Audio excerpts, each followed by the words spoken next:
আপনি যদি শুধু চাঁদা বন্ধ করে দিতে পারেন তাহলে ঢাকা শহরের মানুষের খরচ 40% কমে যাবে। মেগা প্রজেক্ট মানে হচ্ছে মেগা দুর্নীতি। মানুষরা প্রতি মাসে যা খরচ করে তার অ্যাটলিস্ট 40% টাকা তারা শুধু চাঁদা দেয়। আপনি যদি শুধু চাঁদা বন্ধ করে দিতে পারেন তাহলে ঢাকা শহরের মানুষের খরচ 40% কমে যাবে। কাঁচা বাজারে চাঁদা দিতে হচ্ছে বলে বগুড়ার 37 টাকার বেগুন ঢাকায় এসে 110 টাকা কিনতে হচ্ছে। যদি চাঁদা না থাকতো 37 টাকার বেগুনটা ঢাকায় এসে সর্বোচ্চ 60 টাকা হতো। এই বাকি 50 টাকা আমরা চাঁদা দিচ্ছি প্রতি মাসে, জেনে বা না জেনে। প্রত্যেকটা সেক্টরে আমরা চাঁদা দিচ্ছি, ট্রান্সপোর্টে চাঁদা দিচ্ছি, এভরিওয়্যার। এবং আমরা যে সব জায়গায় চাঁদা দিচ্ছি সেটার কারণে জিনিসপত্রের দাম বাড়ছে, তার কারণে বাড়িওয়ালা বাড়ির ভাড়াও বাড়াচ্ছে, যদিও তার কাছ থেকে হয়তো কেউ চাঁদা নিচ্ছে না। তো ইচ এন্ড এভরি সেক্টরে চাঁদার কারণে মিনিমাম 40% খরচ ঢাকা শহরে বাড়ছে। চুরি চাঁদাবাজি বন্ধ না করে মানুষের উপরে ব্যাট বসাইতে আছে, কর বসাইতে আছে, জিনিসপত্রের দাম বাড়াইতে আছে। চাঁদাবাজি আর চুরি বন্ধ না করি, টিয়া ফাঁসার বন্ধ না করি, যারা ব্যাংকের টিয়া মারি গেছে, চুরি করছে, তাদেরকে না ধরি গরিবকে ফুটকি মারতে আছে আমাদের সরকার। থ্যাংক ইউ, ধন্যবাদ, অসংখ্য ধন্যবাদ, থ্যাংক ইউ ভেরি মাচ। যদি অসুখী শ্রাবণ হইতো, শ্রাবণের পরে যদি কোনো দুর্ঘটনা হইতো, দায়ভার কি আপনি নিতেন? আপনি নিতেন? এরকম এরকম ভুল চিকিৎসা করলে কি হবে? আপনার কি সরকারি ডাক্তার না? ভাইয়া এটা অনেক রুগী ছিল তো এই জন্য হয়ে গেছে। অনেক রুগী তো থাকবে, এটা সরকারি হাসপাতাল, এখানে তো অনেক রুগী থাকে। মহিলা দলের নেত্রীর বাসায় কোথায়? বিএনপির সভাপতি কট, বিএনপির সভাপতি কট। হ্যাঁ কোনে বাড়ি?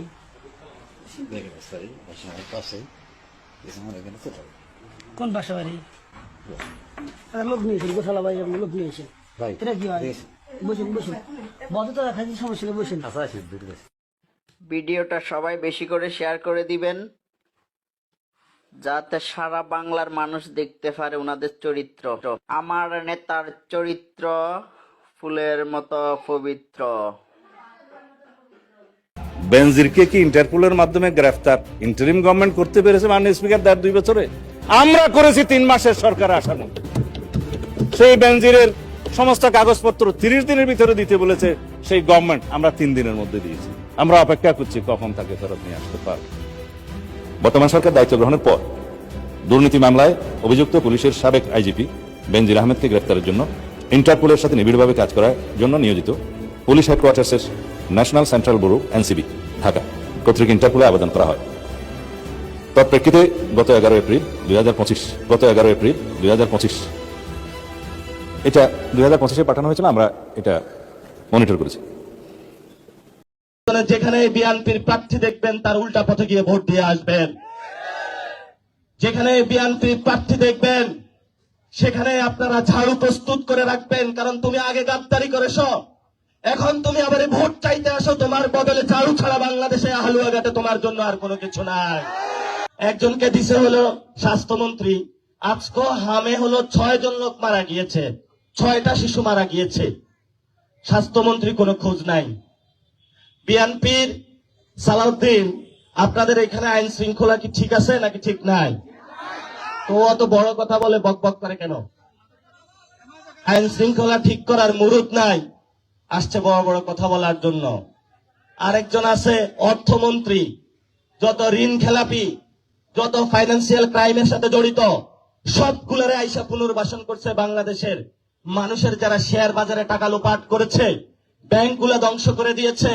এখানে যারা আছেন ব্যাংকে টাকা আছেন, আপনি 5 লাখ টাকা উঠাইতে যান, ব্যাংকে 5 লাখ টাকা আপনাকে দেয় না, দেয় এখন ব্যাংকে। আমরা কোথায় আছি? এখন সময় এসেছে এদেরকে দাবড়ানোর।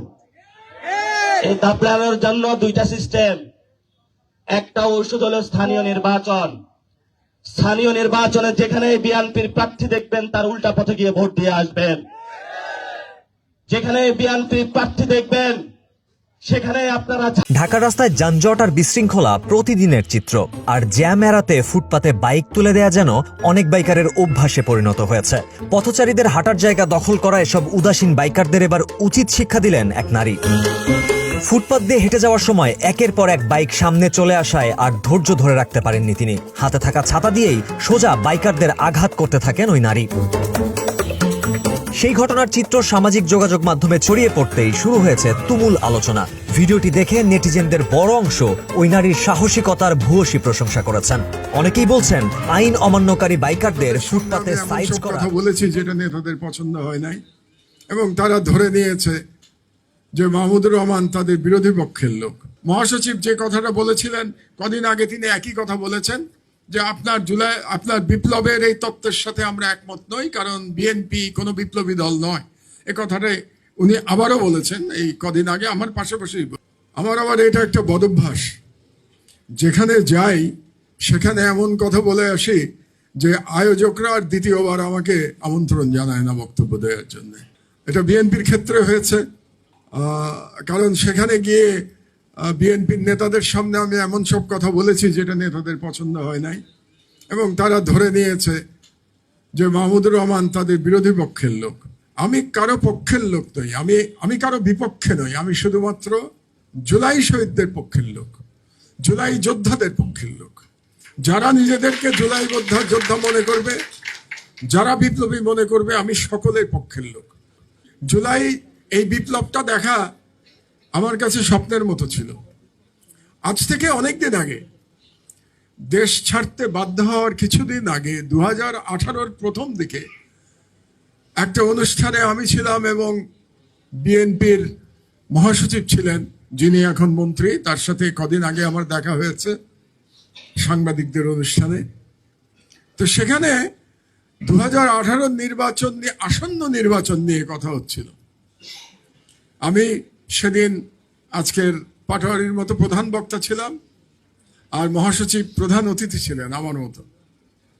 তো সেখানে যখন 2018 সালের নির্বাচন নিয়ে কথা হচ্ছিল, আমি বলেছিলাম যে সৌদি আরবে যখন আমি নতুন যাই 2020 সালে, তখন কিন্তু এই লিফটে করে, এটা এয়ারপোর্টের, ঢাকা এয়ারপোর্টের লিফট, এখানে লিফটটা তখন চলছিল। রাস্তার এই পার থেকে ওই পারে লিফটে কিন্তু দাঁড়াই থাকতাম, লিফট আমনে উঠতে যাইতো, মানে আমাদের কষ্ট করে ওঠা লাগতো না। আর আজকে 2026 সালে এসে লিফটের কি অবস্থা, এই যে দেখুন, মানে ময়লা ঝঙ্গে একেবারে হয়ে রয়েছে। দেখুন, আমাদের এই দেশের মধ্যে দায়িত্বের চেয়ারে কিন্তু ঠিকই লোক আছে, এগুলির যেই মানে কোনো সমস্যা হলে যে এগুলি ঠিক করবে, এটার লোক কিন্তু প্রশাসনের যেই সেক্টর, এই সেক্টরে ঠিকই আছে, শুধু নেই দায়িত্ব। মধ্যে কতজন রাজাকার আছে সেটা নিয়ে বসি। আওয়ামী লীগের মধ্যে কতজন আছে, আওয়ামী লীগ তো এখন নাই, পালাই গেছে। থাকলেও আসুক প্রসঙ্গ, যেহেতু তারা তুলছে, তো সব দলই আমরা একটু মিটিংয়ে বসি না, মিটিং করে সিদ্ধান্ত নেই যে কার কতজন আর ফাঁসি দেওয়া প্রয়োজন সেইটা দেই। বাংলাদেশে যদি এখন রাজাকার প্রশ্নটা তোলেন, তাহলে তো তালিকায় 8000 আওয়ামী লীগ, 1000 বিএনপি, তাদেরকে আগে প্রকাশ করবেন, তাদের বিচার আগে করবেন, নাকি জামাত ইসলামের 37 জন, তার আবার 24-25 জন মৃত্যুবরণ করা, তার বিচার করবেন? একজন সংসদে জামাতের প্রতিনিধি এ নিয়ে বক্তব্যও কিন্তু গতকালকে দিয়েছেন, এবং সেটা বেশ আলোচনায়ও এসেছে। এবং আমি ফেসিবাদের সময় 16 বছরে একই কথাই বলেছি। দেখ, আমি জামাত ইসলামীকে ধন্যবাদ জানাই, তারা সমস্ত তদন্ত করে তারপর তার বিরুদ্ধে ব্যবস্থা নিয়েছে। এবারে দেখতে চাই মাননীয় প্রধানমন্ত্রী, এই মৌলভীবাজারের এমপি সাইফুর রহমানের ছেলে, তারও কিন্তু ভিডিও বের হয়েছে, আপনি তাকে কি করেন দেখতে চাই। মাননীয় প্রধানমন্ত্রী, আমাদের সিলেট 6 আসনের বর্তমান এমপি ইমরান আহমেদ চৌধুরীর ভিডিও বের হয়েছে, আপনি কি করেন দেখতে চাই। মাননীয় প্রধানমন্ত্রী, আপনার গাজীপুর সদরের এমপি রনিরও নগ্ন ভিডিও বের হয়েছে, আপনারা কি করেন দেখতে চাই। যত ঘোষ নন্দ ঘোষ, যদি পায়ে ধরে হাতে ধরে বললে কথা না শুনেন, ঘাট ধরতে আমাদের এতটুকু হাত কেঁপে উঠবে না। যেই জুলাই বিপ্লবের উপর ভিত্তি করে ক্ষমতার মসনদে বসেছেন, সেই জুলাই বিপ্লবের সঙ্গে যদি গাদ্দারি করেন, ক্ষমতার মসনদে থাকবার কোনো অধিকার আপনাদের থাকবে না।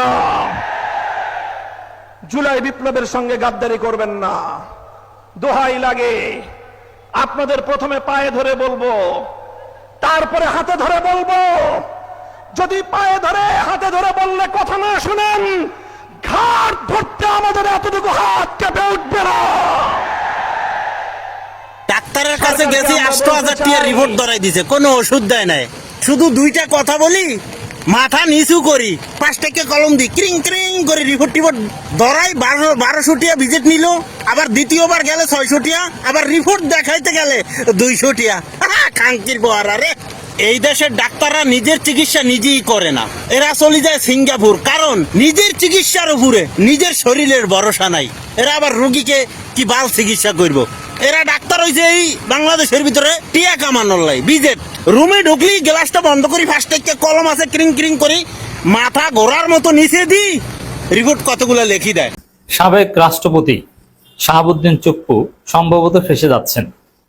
তিনি সেফ এক্সিট না পাওয়ার যথেষ্ট সম্ভাবনা রয়েছে, যদিও রাজনীতি ক্ষণে ক্ষণে রং বদলায়, রাজনীতি গৌরবময় অনিশ্চয়তার খেলা। সেই জায়গায় শাহাবুদ্দিন চুপ্পু সেফ এক্সিট না পেয়ে বরং আইনের জালে আটকা পড়তে পারেন, সে আলামত আমরা লক্ষ্য করছি। তার বিরুদ্ধে একের পর এক অনেকগুলো মামলা হবে, তদন্ত হবে। বিএনপি সরকারের মোটামুটি সম্মতি যে না, তাকে আইনের আওতায় আনার এ বিষয়ে আমরা ইঙ্গিত পেয়েছি। এটা একটা সুখবর দর্শক। আর দি সেম টাইম শাহাবুদ্দিন চুপ্পুর বিদায়ের পর সেনাপ্রধানকে নিয়ে নানান আলোচনা, জল্পনা কল্পনা বাজারে আসছে যে শাহাবুদ্দিন চুপ্পু এবং সেনাপ্রধান মিলেই তো প্রফেসর ইউনূসকে বাধাগ্রস্ত করেছিলেন, ইউনূসকে চাপ দিয়েছিলেন, ইউনূসকে কাজ করতে দেননি।